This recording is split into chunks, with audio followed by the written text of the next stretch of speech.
veel kord, panen jala tagasi, nii, kontrollin, mul on siin mugav ja siis kolmas asi, ma keeran oma päkad siis 45 kraadi kõrvale, ehk siis tõks, oot ja niimoodi.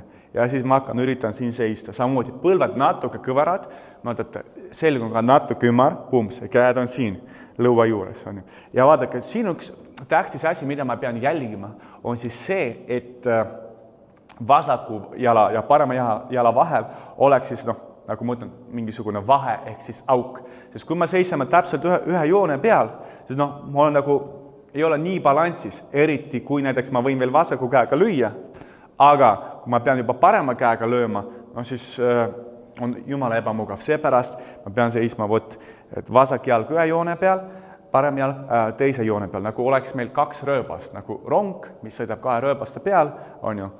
See on üks siis ratas, see on teine ratas.